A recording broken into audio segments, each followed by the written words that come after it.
되겠습니까? 예, 맞습니다. 뭐 편하게 드시면서 하시도 예, 되고. 예. 근데 이거 마스크를 써야 되나, 벗어야 되나? 네, 마스크 좀 저희들 쓰고 있을게요. 저희가 쓰고 있어요. 쓰고 뭐. 이게 글쎄, 말이 시원찮을 거고, 예, 예. 저희도 다 2차까지 오늘 밑에 검사를 다 하시더라고. 예, 예. 아산 관련 구술 자료 수집 사업.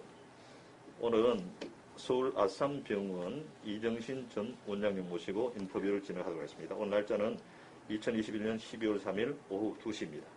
일단 정리를 편의해서 이제 구술자, 면담자, 창업자 이런 식으로 진행하겠습니다. 이 진행함에 있어 가지고 뭐 이거 제가 뭐 답변하기 곤란한데 그걸 넘어가시면 됩니다. 편하게. 일단 먼저 구술자의 개인 생애에 대해서 여쭤보도록 하겠습니다. 이 생년월일과 고향을 좀 구체적으로 좀 말씀해 주십시오. 예, 저는 1951년 2월 27일 생입니다. 그러니까 6.25 놔두고 일사후퇴 하던 해죠. 그래서 피난 못 가고 서울 지금으로 얘기하면 가회동이죠. 종로구 가회동. 예. 그래서 태어나서 거기서 쭉 살았죠. 거기서 지금으로 국민학교, 초등학교, 국민학교, 중학교, 예. 고등학교 거기서 다 다녔고, 그리고 대학은 뭐 의과대학 갔으니까 또 거기서 또 해화동 거기니까 또 그렇게 다녔죠. 뭐. 그래서 저는 어떻게 생각하면은 고기밖에 모르죠. 뭐. 사실 대학 때까지는. 그리고 구술자였던 그 가족 관계, 부모 형제한테 저희는 맨날 몇 년. 예, 저희는 그러니까 저희 아버님은 경제학을 하셨고 저희 어머님하고 저 누나가 한 분 계세요. 누나가 한 분 계신데 누나는 영문학을 했고 미국 간지 제가 가기 전보다도 벌써 미국 가고 미국 간지 지금 한 50년 됐죠. 미국 가서 이제 하고 저술 사업 뭐 저술도 하고 좀 그러고 있지만 뭐 그렇고 그거 저하고 둘이에요. 그래서 그럼 일남 일녀. 예, 그렇죠. 예. 그때 식구리 지금 좀 단촐한 편이다, 그죠? 그렇죠. 예, 그렇죠. 그러니까 그때까지가 아마 약간 산하 제한의 영향이 있었을 때일 겁니다. 그때도 산하 제한 했어요? 그때 했죠. 그때 심했죠. 그때도? 그때. 50년대? 예. 이건 좀 처음 듣는 소리. 그랬군요. 그래서 왜 그렇잖아요. 왜 뭐 아들, 딸 구별 말고, 아직까지 둘만 낳자 그러다 아들, 딸 구별 말고 하나만 낳자 그래갖고, 그때 대대적으로 그 캠페인을 했어요. 산하 제한을 사실은. 그러다가 이제 요새 이제 인구가 준다고 그러지만, 그때는 그랬죠. 그럼 그 어릴 때 좀 가정 형편은 좀 어땠습니까? 가정 형편은 그래도 아버님이 대학에 계시고 교수하셨고 경제학 하셔서 그래서 뭐 그냥 부유하진 않았지만 그렇다고 빈곤한 것도 아니고요. 그러니까 좀 중상 정도 됐다고 얘기해야겠죠. 그때 사실 다 어려울 때니까. 그렇게 하고 제가 이제 초등학교를 제동초등학교를 나왔는데 제동초등학교가 거기가 지금 잘 모르실 거라고 그러죠. 그 가회동 골목이 옛날에 일제시대 때 적산가옥이 많고 일제시대 때부터 그 비즈니스 했던 한국 사람들이 많이 있었습니다. 많이 살았어요. 그러니까 예를 들어서 그 경복궁이 있고, 그러니까 비원이 있으면은 그 팔판동 그쪽은, 그러니까 지금으로 얘기하면은 서촌, 북촌 이런 데는 조선시대 관리들이 살았어요. 그 팔판동이 팔판서가 살아서 팔판동입니다. 이제 그러니까 일제시대 때 들어서면서 일본 사람들이 들어오면서 신흥 부자가 생기고, 그러니까 좀 친이죠, 다. 이제 그래갖고, 그 사람들이 이제 일제시대 가옥 같은 걸 하는 거는 가회동에다 찍었어요. 그래서 이제 우리나라 조선 말의 가옥들은 팔판동, 원서동, 거기가 이조 시대 그 관리들의 터고, 그 뒤에 이제 가회동, 그 다음에 이제 해화동, 성북동 넘어가면서부터도 이제 그런 일제시대 때 개발이 됐고, 그러니까 뭐 초등학교 때, 중학교 때, 뭐 그럴 때, 그러니까 뭐 초등학교 때 그렇잖아요. 51년생이니까 그때 전쟁 끝나고 얼마 안 됐었으니까 뭐 차도 없었고, 물론 포장도로도 없었고, 그저 가회동 골목 조그만 골목에서 그저 공차고 놀고 그저 그게 다였고, 그거는 뭐 그러고. 그때 6.25 때 이제 다 폭격을 맞아서 산이 다 폐허가 됐잖아요. 그 이제 경복궁 뒤, 지금 중앙고등학교 뒤가 거기가 삼천공원이에요. 지금 청와대하고 이렇게 연계된 데가. 거기가 폐허가 돼갖고, 거기를 이제 나무 식목 사업해갖고, 저희 초등학교 때는 그랬어요. 저희 단체로 다 올라가갖고, 거기 갖고, 저 나무젓가락 갖고 송충이 잡았어요. 그리고 그때만 해도 나무 하나하나에 명패가 걸렸었습니다. 나무를 사랑합시다 해갖고. 그래갖고 나무에 올라가면은 어렸을 때 놀 게 없잖아요. 뭐 그때 지금 같지 않으니까. 그저 몰려갖고 삼천공원에 가갖고 이제 그러니까 그 번나무 뻗치 올라가서 뻗치 따먹고 그러면은 잡히죠. 이제 거기 관리하는 사람들 권력이 셌어요. 근데 그 사람들이 이제 다 잡아오면 이제 저희가 잡혀가면 너 뻗치 따먹었지? 그래서 아니다 그러면 이제 애하거라 그러면 이제 혀에다 묻잖아요. 진짜. 그러면 그때 좀 낭만적이었어요. 그럼 다 불러갖고 그 앞에 뜰 같은데 이제 빗자루 줘갖고 청소하라고 그랬어. 이제 청소하면은 그때 기억나요. 그때 그렇게 하면은 그 살림 지키는 사람들이 간식으로 건빵을 줬어요. 그러니까 군대 건빵이 유일한 그 간식이었습니다. 그때. 그렇게 유년 시절은 그렇게 재밌게 놀고 요새하고 다르죠. 신나게 놀고 삼천공원에서 가재 잡고 뭐 그때만 해도 그런 때가 있었어요. 그러니까 홍수가 나면은 장마가 끝나면은 지금 이렇게 포탄이 불발탄이 산에 박혔다가 쉽게 내려와요. 그래서 이게 쭉 흘러내려오다가 개철로 내려오면 애들이 그거 갖고 장난하다가 다치기도 하고 그랬던데. 지금 그쪽 아세요? 북촌 쪽 지리 잘 아시는지 모르지만 지금 경복궁하고 수도통합병원 분원하고 이쪽에 있어. 그 총리공원 올라가는 그 큰 키 있잖아요. 그 밑이 개천인 거 아세요? 개천이에요. 개천이었다가 그게 복개가 된 겁니다. 저 어려서는 거기서 개천에서 가지 잡고 놀았어요.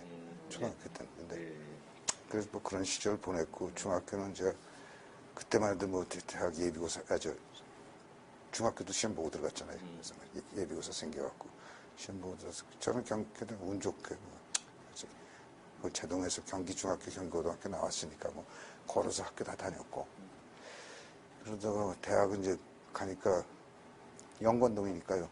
이제 비원 담 따라서 걸어가면 되니까 의과대학은 거기 있었거든요. 서울대학교 관학사 그때만 해도 다 있으니까.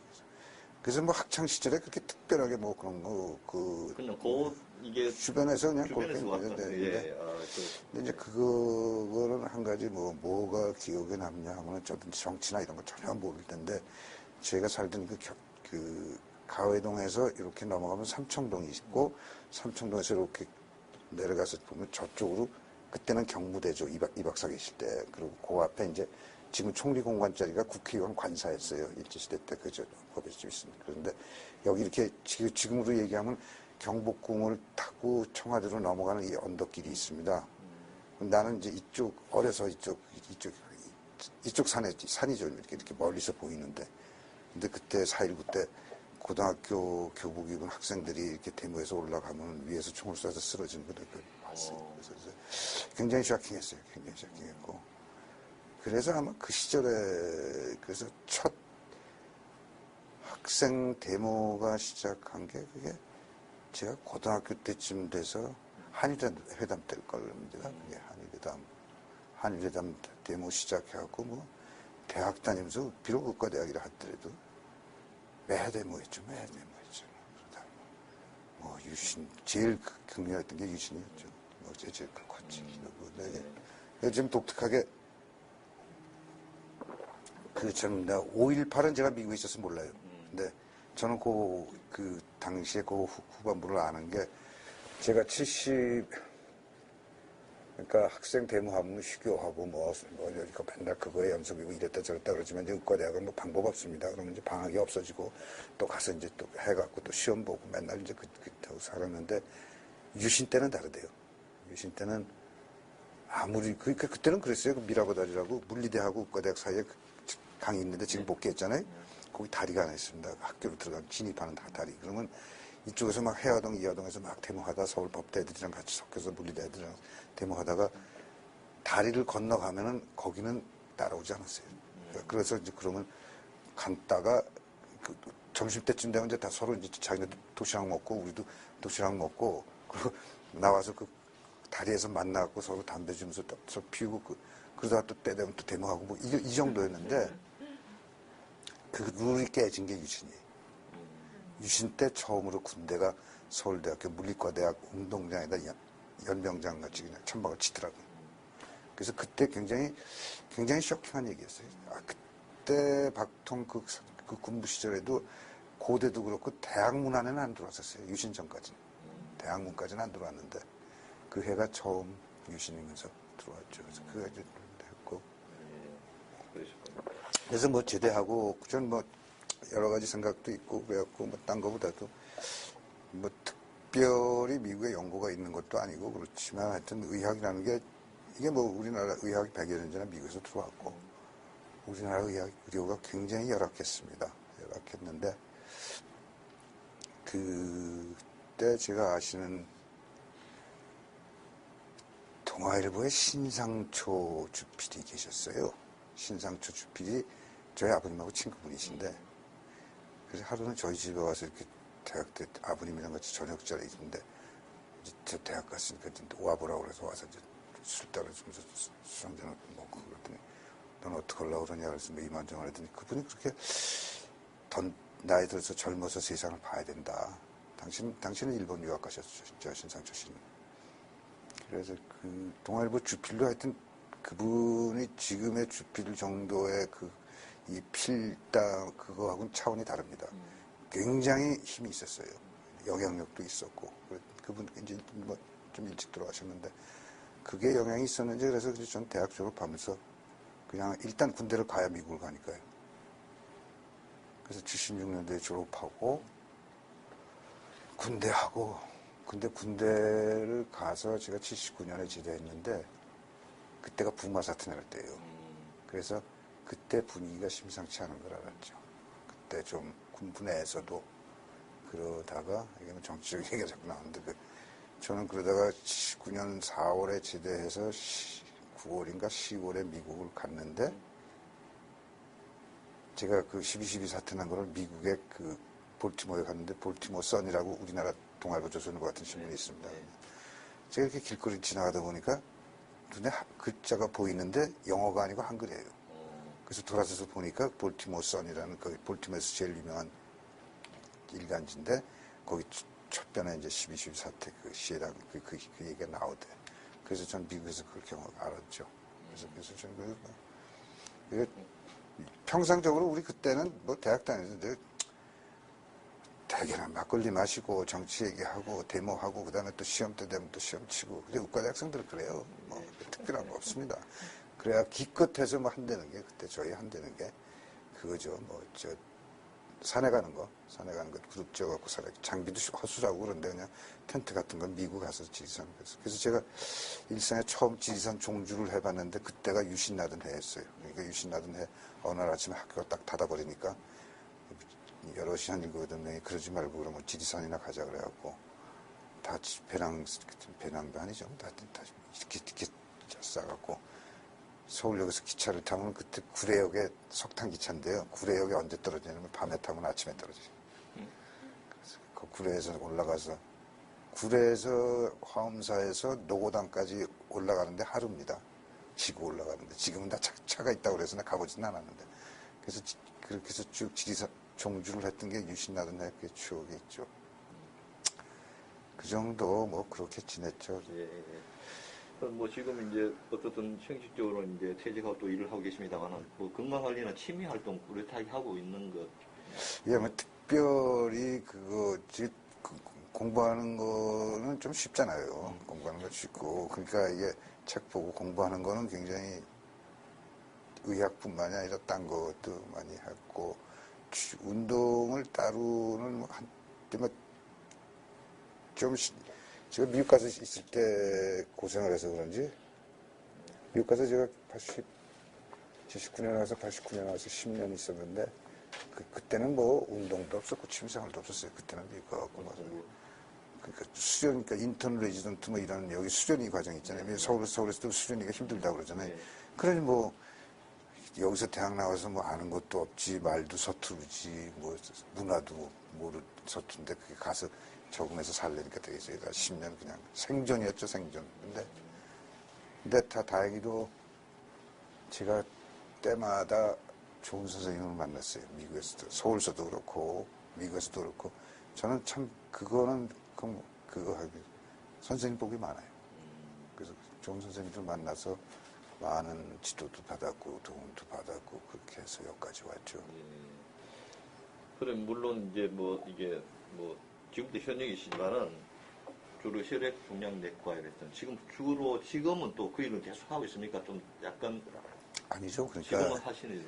제가 그 미국에서 있을 때는 이제 혈액종양내과, 백혈병 뭐 주로 그런 거 하다가 서울 와서는 이제 손이 딸리고 그러니까 여러 암하고 주로 이제 백혈병보다는 폐암 쪽을 많이 했어요. 폐암? 예, 폐암 쪽을 많이 했고 그리고 이제 뭐 행정의 일에 말리기 시작하면서부터는 아무래도 좀 그렇잖아요. 그러니까 이제 임상보다는 이쪽 행정일에 많이 했고 그러다 보니까 이제 병원, 이 한국의 의료계도 그때가 변화기예요. 그러니까 대한민국 의료가 100년 동안 발전 없이 그냥 쭉 제가 대학 다닐 때까지 70년대, 80년대까지 그대로 오다가 정말로 이게 아산병원이 훌륭하다고 그러는 거지만 의료인이나 의료계 입장으로 봐서는 아산병원이요, 서울중앙병원이 대한민국 의료가 뭐 지금 세계적으로 괜찮다고 그러죠. 그 시작은 다 설립자 때문에 그래요. 아산병원 생겨서 그래요.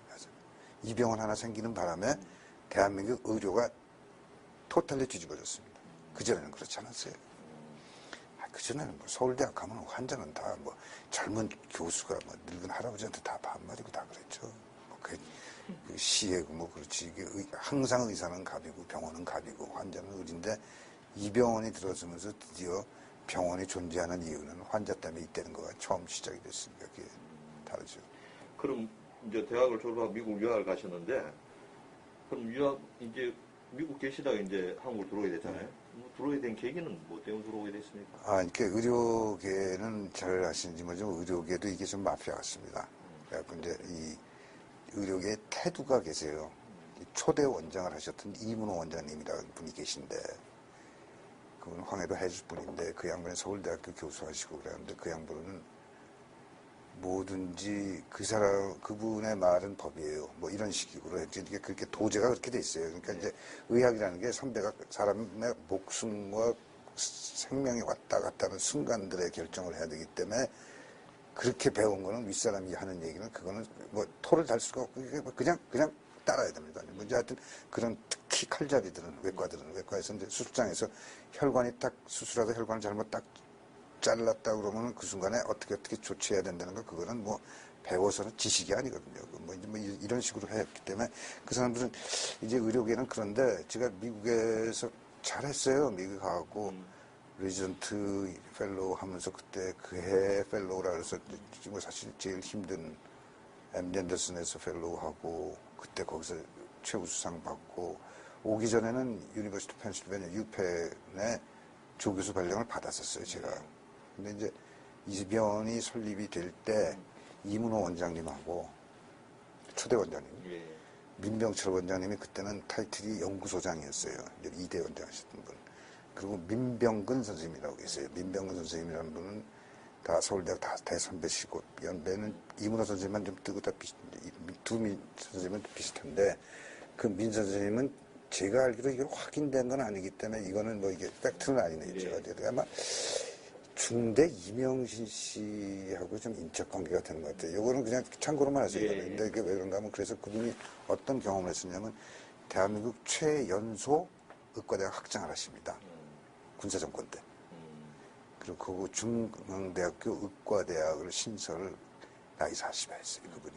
하여튼 그분이 이제 아산재단 그때는 그 무슨 자문위원이라고 있었는데 아산재단에 그거에서 그래서 그 세 분이 다 거기 관여했다가 이제 그러니까 이제 설립자께서 이제 병원을 하시겠다고 이제 결심을 하시고 그러니까 이문호 그때 그 자문위원 중에서 이제 의료계에 있는 사람 세 분하고 상의를 했더니 이문호 원장님이 이제 그럼 하셔야 된다 그랬는데 하여튼 그때 그랬다 그래 전에도 그 자리는 없었으니까 하는 얘기인데 하여튼 설립자께서 그랬대요. 하여튼 그럼 하시라고 하자고 그래서 근데 그 설립자의 뜻은 그랬답니다.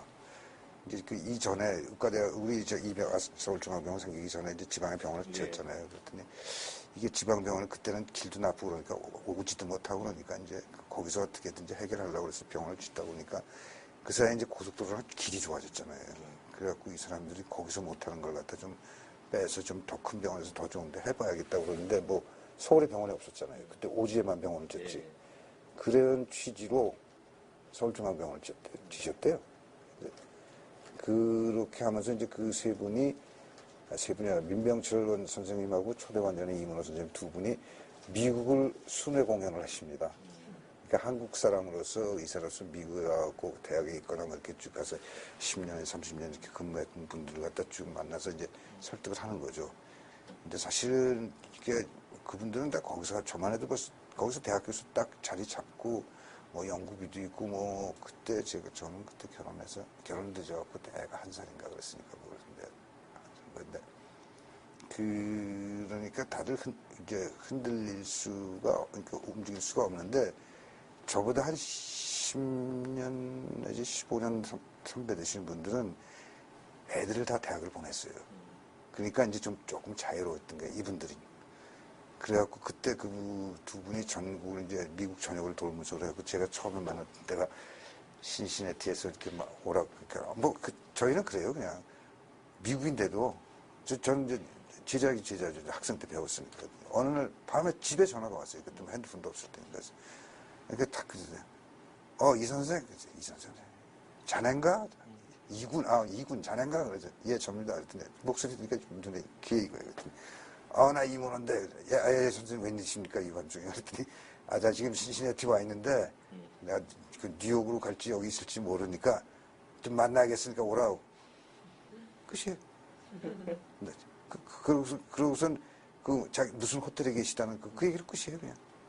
그래서 이제 그러니까 필라델피아에서 신시내티까지는 차로 갈 수도 없고 그래갖고 뭐 그날 밤에 급하게 그때 인터넷이 있는 것도 아니고 급하게 여행사에 전화 걸어서 비행기표 구해갖고 그래갖고 이제 그 다음날 아침에 비행기표를 구해서 갔죠. 하여튼 선생님이 오셨다니까 가서 뵙기도 해야 되고 그래서 만났더니 뭐 대체 어째 뭐 어떻게 지내냐 해서 대학 가서 이렇게 하고 있다 그랬더니 그만큼 공부했으면 이제 서울 와서 일 좀 해야지. 더 이상 딴 얘기 없어요. 뭐 이렇게 토를 달거나 그러는 게 아니고 근데 이제 사실 그런 것들이 그때 저희 대학 다닐 때 제가 의과대학 다닐 때 솔직히 얘기해서 제가 의과대학 다닐 때 한 학기에 몇천 원 내고 다녔거든요. 이런 거 이제 등록금, 기성회비 뭐 이런 게 다 있잖아요. 그러면 그 중에 한두 가지는 다 면제받고 살았어요. 다 성적 다 뭐 올해가 아니더라도 그저 B 플러스 정도 되면 다 한두 가지 딱 면제받고 했으니까 사실 의과대학을 공짜로 다니는 거나 마찬가지죠. 그런 부담도 있고 미국 오니까 워낙 이게 하늘과 땅 차이고 수준이 여러 가지 고민하다가 그러면 지금 여기서 내가 그때는 저가 이제 나이가 40이 됐으니까 더 클 거보다는 이제는 내리막길 내지는 이제 그 다음엔 배우는 과정에서는 이제는 뭔가 간단히 얘기해서 누구를 가르치든가 돈을 벌든가 둘 중에 하나로 갈라서야 되잖아요. 이제 기로를 결정해야 되잖아요. 그렇다면은 뭐 저도 이제 부모님이 여기 계시고 그러니까 그렇다면 기회에 또 이문호 선생님이 그렇게 오라고 그러니까 생각해 보겠습니다. 그랬더니 알았어. 그것이 인터뷰 10분도 안 걸렸어요. 그래서 그래서 이제 그랬더니 뭐 얼마 12월쯤 되더니 편지가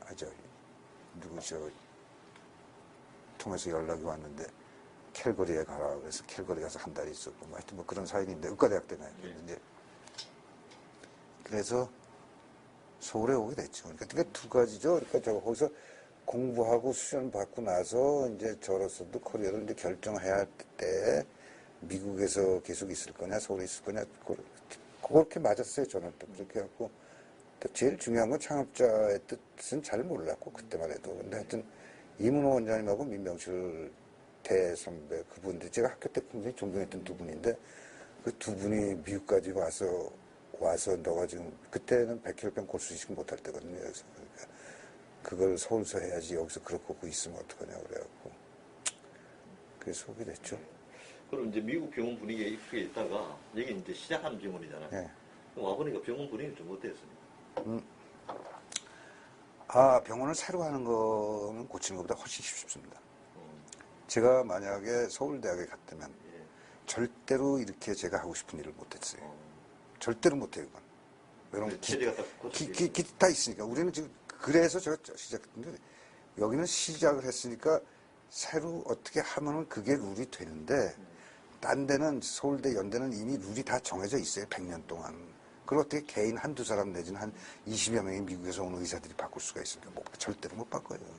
근데 이제 그게 세월이 지나면서 바뀐다는 걸 우리가 입증을 했는데, 그랬으니까, 그렇죠. 그러니까, 얼마 전에 들어가신 제 은사분께서도, 그러니까 저 같은 종양내과의 대한민국의 제 1호입니다. 제일 먼저 하셨던 분이 저보다 12년 선배 되시는 분이 계셨는데, 몇 년 전에 들어가셨는데, 그분도 제가 휴스턴에 있을 때, MD 앤더슨에 있을 때 저한테 들렸어서 그랬거든요. 서울대학에서 지금 그게 없으니까 서울대학에 와라. 예, 근데 그때는 그랬습니다. 그때 앤더슨에서 펠로우 할 때는 한 몇 년 더 공부하고 수준 받을 욕심이 있었거든요. 그래서 요거 끝나면 가겠습니다 했는데, 그거 끝나는 과정에서 서울대학하고 아산병원하고 중앙병원하고 두 개가 있었는데 중앙병원을 택했죠. 서울대학 갔으면 저 못했어요. 그렇게 절대 못했어요. 그러면 또 뭐 미국에서 대우가 어땠는지 모르겠지만 어떻든 뭐 의사는 뭐 사실 대우도 중요하잖아요. 그런 조건 안 짜였습니까 그때는 올 때?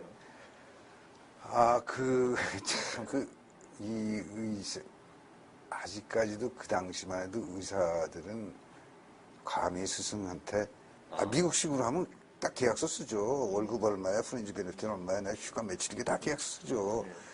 감히 누구도 이문호 선생님이나 민병철 선생님한테 계약서 쓰지는 못했거든요. 그런데 또 이 양분들이 또 그렇게 얘기해요. 걱정 말라고. 야, 그래도 뭐, 미국 같지는 않지만 다 먹고 살고 다 할 테니까 걱정하지 마, 그런 거. 아니, 누군 내가 걱정하지 말랬는데 거기다 대고 뭐 월급이 얼마니까 자꾸 따질 수는 없잖아요. 그렇게 들어오셨죠. 근데 이제 저보다 이제 연배가 많으셨던 분들은 뭐 이제 오문은 어떻게 하느냐, 집은 어떻게 좀 전세를 구해주느냐, 뭐 이런 것들을 갖다 좀 여쭤봤드는데, 저는 뭐, 그때까지만 해도 어머니 아버지 계셨고, 뭐 와야 서울서 나서 서울서 살던 사람인데 내가 여기 와서 나이 40에 와갖고 뭐, 못 살리라고 그런 거는 생각을 못하고 근데 처음에 와서는 좀 놀랍긴 놀랐죠. 그 주변에서 사는 거 보고 그때가 한창 경기가 좋을 때 아니에요. 그래서 뭐 무섭게들 돈 쓰고 뭐 아파트 값이 그냥 보는 자리에서 몇 억씩 뛰고 그럴 때고 88,000원. 그렇지, 맞아요. 아이고 그때 그래갖고 친구들한테 아주 심각하게 오지. 야, 너 도대체 어떻게 집 사냐? 난 도대체 내 월급을 암만 계산기를 두드려 봐도 집이 안 사진다. 야, 그거를 말이야, 뭐, 2, 3몇 번 다니고 뭐, 하여튼 뭐, 그랬습니다. 근데 뭐, 물론 신경을 썼죠. 근데 비교적 다행이었던 게 저는 이제 어머니 아버지가 계셨고, 저 애들이고, 이제 누나 미국에 있고, 또 애가 늦어서 이제 아들 하나가 그때 1살인가 됐어요. 그러니까 걔 학교 걱정 이런 거를 그럴 게 좀 먼 훗날이니까 그렇게 절실하게 저한테 이렇게 다가오진 않았죠. 네. 그럼 이제 초기 왔을 때 뭐 지금 가장 초기 왔는 분 중에서 가장 기억 남는 분 한두 분 뭐. 초기에 왔을 뭐 동기들이라 할 수 있겠죠. 그런 분들. 아니 그러니까 역시 친구가 좋죠. 그러니까 여기 대학 동기들 만나잖아요. 그러니까 대학 동기들이 이제 뭐 한림대 있다거나 딴 대학에 있다고 온 친구들도 있고. 그러니까 보면은 역시 친구는 친구니까 제가 미국에서 10여 년 떨어져 있다가 상관없이 그냥 만나면 그냥 저녁 먹으면서 얘기하면 그자 야자 하면서 다 그렇게 하니까 그 분위기가 좋았고, 설립자분께서 굉장히 자유롭게 저희를 놔뒀어요. 의료진을. 그거 아십니까? 설립자께서는 인턴 있잖아요, 인턴. 네. 보통 우리 다 인턴, 레지던트 다 이렇게 부르잖아요. 절대로 그렇게 부르지 않으셨어요. 인턴 선생님이라고 그랬어요. 나이 20살짜리한테도. 레지던트 선생님이라고 그래요. 그 의료진에 대한 그거에 대해서는 아주 깍듯하게 지키셨어요. 그리고 특히 이문호 원장님, 그러니까 뭐 병원을 그러니까 중앙병원 짓고 1,100대짜리 그때는 문인구 변호사라고 고문 변호사가 계셨어요. 그러니까 그분하고 저 자주 만났었는데 그분의 이제 철학 같은 거를 이제 아산재단의 철학 같은 건데 그분 통해서 많이 듣긴 했는데 그 의료에 대해서는 이문호 원장님이 하자는 대로 100% 했어요. 제가 알기로는 그래요. 그러니까 그게 왜 그런가요? 그러니까 당신이 이해 못하면 물어요. 그래서 예를 들어서 이런 겁니다. 이제 병원을 짓어요. 병원을 짓니까 이문호 원장님이 병원이 제일 중요한 것보다 의사가 중요하다. 의사는 훌륭한 의사가 중요하다. 그래서 이제 미국 가서 사람을 데리고 오겠다. 그렇게 하세요. 그치? 그래서 그 다음에 이제 와서 지금 어느 정도, 그때 한 20여 명이 왔어요. 저 포함해서 23명인가 미국에서 왔어요. 예, 처음에. 그래서 여기 각 임상과의 초대 과장은 다 미국에서 오신 분들이었어요. 그러니까 쉽게 미국 시스템에 그냥 정착을 해버린 거죠. 아예. 한국 시스템하고는 달리. 그러니까 굉장히 그러고, 그러자 이문 원장님이, 이 사람들을 갖다 좋은 사람을 갖다 리테인 하려면은 이 사람한테 교수라는 타이틀을 줘야 되고, 대학 신분 보장도 돼야 되고, 뭐 연구도 해야 되고, 학생도 가르치고 이런 보람이 있어야지 이 사람들 좋은 사람이 커지고 그렇다 그러니까. 의과대학 말씀입니까? 의과대학을 해야 되겠다. 그러니까 검토해 보시죠. 그래갖고 쭉 검토하다가 그러니까 울산대학교 의과대학으로 결정이 난 거예요, 그게. 그냥 그렇게 결정됐어요. 그러니까 울산대학교 의과대학 결정이 나서, 그때는 민병근 선생님이라고 제가 아까 말씀드렸던 중대에서 계셨던 그분은 정신과 하신 분인데, 그분이 행정력도 있고 추진력도 있고 대단히, 우리로 얘기하면 굉장히 제가 가장 이 소사이티에서 그러니까 이렇게 능하신 분이에요. 그래서 그분이 이제, 그때 또 일이 되려고 그랬지. 그러니까 처음에 제가 왔을 때, 그래갖고, 의과대학을 좀 그러니까 제가 여기 와서 환자 보고 그러려고 그러던 차제에, 그러니까 처음에는 연구소를 만들어야지 좋은 사람이, 연구를 해야 의사가 좋은 의사가 온다고 그래갖고, 지금은 허물어버린 5층짜리 연구소가 있습니다. 그래서 그거를 만들었어요. 그래서 이게 89년에 이거 개원했으면 그게 90년인가 개원했을 게, 지금 이제 없애고 그 자리에 높이 세웠는데, 그 다음에 연구소를 세우고, 그 다음에 이제 의과대학을 해야 됩니다. 그래갖고, 88년도에 의학과 인가를 받았죠. 교육부로부터. 88년 교육부 인가 받을 때 아마 총장님이 이상주 총장이셨을 거예요. 이상주 총장이지. 제가 이관 총장님은 한 번 관사에서 파티할 때 한 번 뵙고, 그 후로는 저는 이상주 총장으로 쭉. 그렇죠. 87년인가 과학기재상하고 아마 그 부분 바뀌었을 거예요. 그래서 전 이상주 총장인데, 이상주 총장님은 그분이 피츠버그에서 공부를 하셨고, 저하고 딴 인연으로 해서 그분하고 직접적으로 만나진 않았지만, 좀 인연이 있었어요. 그러니까 뭐 이렇게 그런 건데, 울산에 가서 내려가서 이만정에서 누구누구 제가 이렇게 된다고 그러니까 서로 이제 인사드리고 그렇게 하고, 이상우 총장이 많이 도와주셨죠. 근데 우리 집안 식구끼리니까 얘기지만, 이제 그래서 초대 대학도 없는데 의과대학 학장으로 이제 민병근 선생님이 어포인트가 되고, 그 다음엔 부학장도 없어요. 그 다음에 의학과장 달랑 하나입니다. 한 사람이 모든 북치고 장구치고 해야 되는데, 제가 의학과장을 했어요. 그래서 가서 울산을 가게 됐죠. 그래서 그때부터 90년대 가서, 그때 울산 공업학원 사무국장이 지금 권호갑 회장이에요.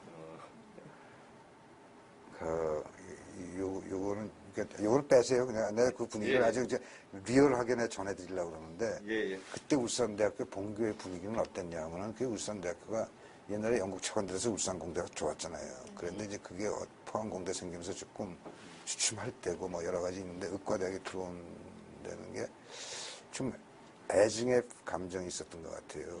그러니까 의과대학에 온다니까 울산대학교 본교수는 좋고, 근데 또 한 가지 좀 미운 것도 있죠. 야, 의과대학 교수, 병원에서 환자 보면 되지 왜 자꾸 걔네들은 교수 자리를 달라고 그러냐. 걔네들은 뭐 월급도 우리보다 많이 받고, 뭐 서울에서 근무하고 뭐 그랬고, 교수 타이틀 주는 거에 대해서 울산대학교 본교에서 굉장히 저항이 많았어요. 그래서 제가 기억나는 거는, 그때 이제 민병근 선생님은 저보다 20년인데, 그분 모시고 단 둘이 거기 교무회의를 가면은, 그때 이상주 총장이 있었고, 그때는 참 미개한 시절이죠. 교무회의 하면서 다 담배 필 때예요, 다.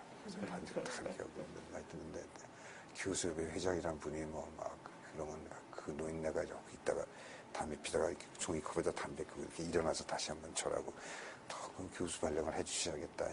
그래서 그렇게 굉장히 어렵게 했습니다. 굉장히 어렵게 했는데, 다행히도 이상주 총장님이 적극적으로 지원해 줬어요. 그러니까 왜 그런가 하면, 미국은 그래요. 미국은 대학을 구별할 때 의과대학이 있는 대학과 없는 대학은 다 완전히 별개로 칩니다. 의과대학이 있는 대학은 의과대학이 있는 대학끼리 이렇게 랭킹을 하지, 섞어서 랭킹을 안 해요, 절대로. 그만큼 의과대학의 비중이 큰 거거든요. 그래서 이제 그래도 이상득 총장이나 그때 경호위원들 하셨던 분들 뭐, 어찌됐든 다 그렇게 도움 받아서 교수 발령을 내서 여기다 이분들 다 정착시키고 그런 과정이 있었습니다. 그래서 이제 처음에 이제 의예과 학생 얘기 잠깐 하면요. 얘네들이 이제 처음에 88년대 울산대학교 의과대학 간다면 이제 다 소문서, 의과대학 지원하는 애들은 다 알아요. 그러니까 이게 뭐 이렇게 서울중앙병원에 와서 수련도 받고 뭐 이렇게 하고 나중에 혹시 거기 취직도 할 수 있고 뭐 여러 가지 이제 희망이 있고 그렇다니까 현대에서 하고 뭐 다 조건이 좋으니까 얘들이 이제 첫해 88년도에는 저 1회 졸업생은 되게 서울 공대 재수생 내지는 삼수생이 대부분이었어요, 걔네들이. 그리고 거기 울산에 학성고등학교 애들이 몇 명 있었고. 그래갖고 다 서울 애들이 재수하는 애들, 서울 공대 다니는데 휴학기 내고 오고 뭐 이렇게 했는데, 이게 뭐, 근데 처음에는 이게 좀, 안 되니까 중간에 도망간 놈 녀석도 있고, 그래갖고 걔네들이 이제, 제가 이제 걔네들 갖다 좋은 애들 또 집어갖고 애들 데리고 와야 되니까 그때 40명인데. 일주일마다 한 번씩 내려갔어요. 내려가서 의예과 1, 2학년을 합반을 시켜놓고, 이제, 그러니까 제가 내려가는 날 오후 3시부터 5시까지 수업을 잡아놓고 60명을 1, 2학년을 몰아놓고, 사실 의학 얘기는 뭐 옛날 다 간단히 하고, 괜찮다. 너희 서울 간다. 너 서울 오면 틀림없이 좋은 미래가 있고, 뭐 이렇게 하고. 그래갖고 걔네들이 마음이 흔들리지 않게 이제 그렇게 해주면 또 이 사람들은, 얘네들은